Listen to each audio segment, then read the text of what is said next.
সাফল্যের পথে আমাদের সবচেয়ে বড় শত্রুকে জানেন? কোনো বাইরের প্রতিযোগী নয়, বরং আমাদের ভেতরেই লুকিয়ে থাকা একটা জিনিস, আর সেটা হলো আমাদের অহং বা ইগো। চলুন আজ এই শত্রুকেই একটু কাছ থেকে চেনা যাক। তো এই ব্যাপারটা ভালোভাবে বোঝার জন্য চলুন একটা গল্প শোনা যাক। গল্পের নায়ক রাহুল, একদম সদ্য কলেজ পাশ করা এক তরুণ, চোখে মস্ত বড় স্বপ্ন। সে একজন সফল ব্যবসায়ী হবে। ওর গল্পটা শুনলেই আমরা বুঝতে পারব বাস্তব জীবনে এই অহংকার বা ইগো ঠিক কিভাবে আমাদের সর্বনাশ ডেকে আনে। তো প্রথম পর্বে আমরা দেখব রাহুলের এই জার্নিটা, তার উত্থান আর তারপর তার পতন।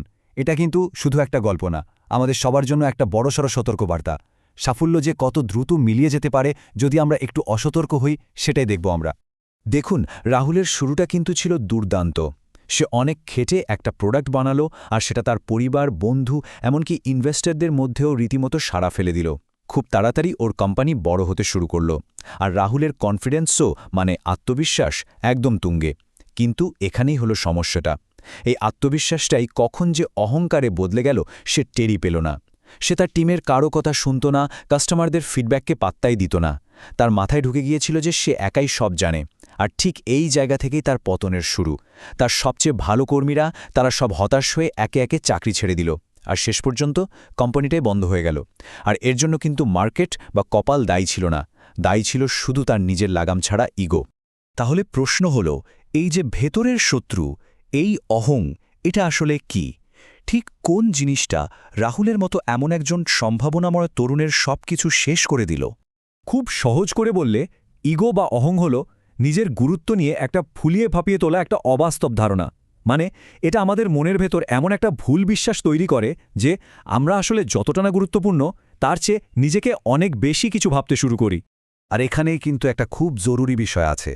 অহং আর আত্মবিশ্বাস, এই দুটোকে গুলিয়ে ফেললে চলবে না।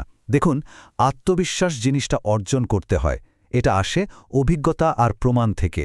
কিন্তু অহং, সেটার কোনো ভিত্তি নেই, ওটা অনেকটা ধার করা জামার মতো।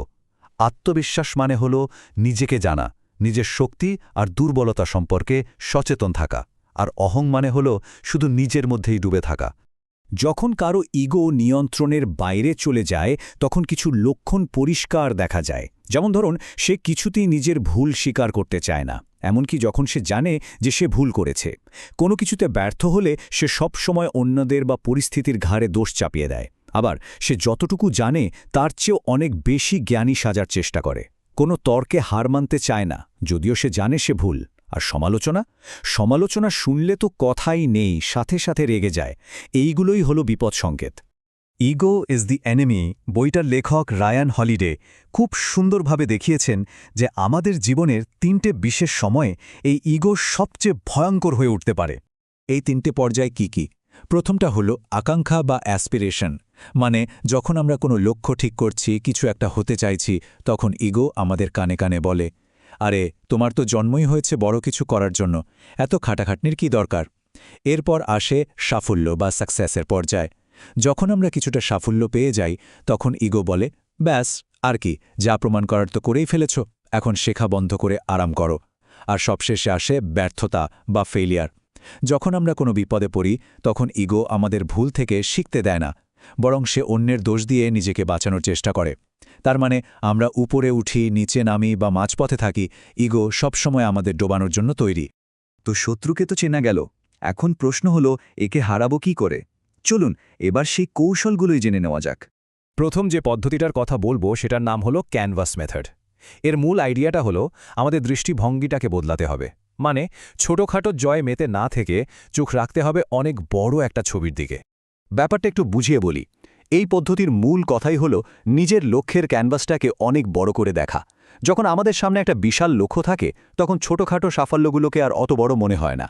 যেমন ধরুন, কারো লক্ষ্য যদি হয় ২৬ মাইলের একটা ম্যারাথন দৌড়ানো, তাহলে সে ৫ মাইল দৌড়ানোর পরেই নিজেকে উসাইন বোল্ট ভাবতে শুরু করবে না, তাই না? কারণ সে জানে এখনও ২১ মাইল বাকি। এই বড় লক্ষ্যটাই তাকে বিনয়ী রাখে, তাকে আরও শিখতে আর উন্নতি করতে উৎসাহ দেয়। যারা জীবনের সত্যি বড় হয়, তারা কিন্তু কখনোই শেখা থামায় না, কারণ তাদের ক্যানভাসটা সবসময় অনেক বড় থাকে। আচ্ছা, এবার আসা যাক দ্বিতীয় কৌশলে।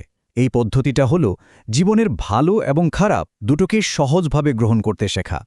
দেখুন, যে কোনো কাজেই কিন্তু ফলাফল আমাদের আশামতো নাও হতে পারে। কখনো ভালো হবে, কখনো খারাপ। আর ঠিক এই সময় ইগো তার আসল খেলাটা খেলে।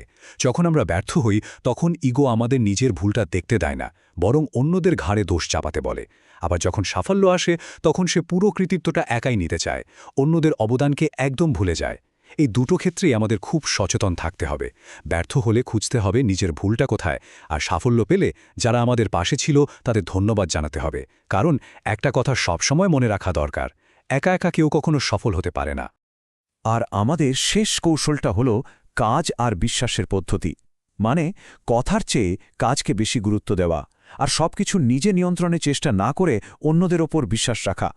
যাদের ইগো বেশি তারা কি করবে তা নিয়ে বড় বড় কথা বলতে খুব ভালোবাসে, কিন্তু কাজের বেলায় তেমন কিছুই করে না। এর থেকে ভালো উপায় হলো কথা কম বলে সেই শক্তিটা কাজে লাগানো, তাহলেই কিন্তু আসল উন্নতিটা হবে। আর এর সাথে যেটা দরকার সেটা হলো বিশ্বাস। ইগো কিন্তু আমাদের অন্যদের ওপর বিশ্বাস করতে দেয় না। আমাদের সবসময় মনে হয়, আরে এই কাজটা আমি নিজে করলেই সবচেয়ে ভালো হবে। কিন্তু এটা একদম ভুল ধারণা। একটা টিম হিসেবে কাজ করলে যে কোনো প্রজেক্টের গতি অনেক গুণ বেড়ে যায়। যখন আমরা একে অপরের উপর বিশ্বাস রেখে কাজটা ভাগ করে নিই, তখন একই সময়ে অনেকগুলো কাজ একসাথে এগিয়ে যেতে থাকে। তো আমরা যে এতক্ষণ এই কৌশলগুলো নিয়ে কথা বললাম, এগুলোর পেছনে কিন্তু একটা অনেক পুরনো এবং শক্তিশালী দর্শন কাজ করে। এই দর্শনটার নাম হল স্টোইসিজম। এই প্রাচীন দর্শন আমাদের শেখায় যে আমাদের জীবনে কি ঘটছে, মানে বাইরের ঘটনাগুলো, সেগুলো হয়তো আমাদের নিয়ন্ত্রণে নেই, কিন্তু সেই ঘটনাগুলোর প্রতি আমরা কিভাবে প্রতিক্রিয়া দেখাবো সেটা পুরোপুরি আমাদের হাতে। আমরা রেগে যেতে পারি, ভেঙে পড়তে পারি, আবার শান্তও থাকতে পারি। এই ক্ষমতাটা আমাদের ভেতরের জগৎকে আর আমাদের ইগোকে নিয়ন্ত্রণ করার একটা অসাধারণ চাবিকাঠি। স্টোয়িক দার্শনিক এপিকটেটাসের একটা অসাধারণ কথা আছে। তিনি বলেছিলেন, একজন মানুষ যা আগে থেকেই জানে বলে মনে করে সেটা তাকে নতুন করে শেখানো অসম্ভব। এর মানে হল অহংকার বা ইগোই হল নতুন কিছু শেখার পথের সবচেয়ে বড় বাধা। যখনই আমাদের মনে হয় আমরা সব জানতা, ঠিক তখনই আমাদের শেখার দরজাটা বন্ধ হয়ে যায়। তাহলে আসল চ্যালেঞ্জটা কি? বাইরের দুনিয়াটাকে কন্ট্রোল করার নয়, বরং আমাদের ভেতরের শত্রুকে কন্ট্রোল করা। জীবন কখনোই সহজ হবে না, ঝড় আসবেই, কিন্তু সেই ঝড়ের মাঝেও যদি নিজের মনটাকে শান্ত রাখতে শেখা যায়, তাহলে যে কোনো পরিস্থিতিতেই শান্তি খুঁজে পাওয়া সম্ভব। আসল লড়াইটা বাইরের পৃথিবীর সাথে নয়, লড়াইটা হলো নিজের ভেতরের অহংকারের সাথে। আর এই লড়াইয়ে যে জিততে পারে, সেটাই কিন্তু জীবনের সবচেয়ে বড় সাফল্য।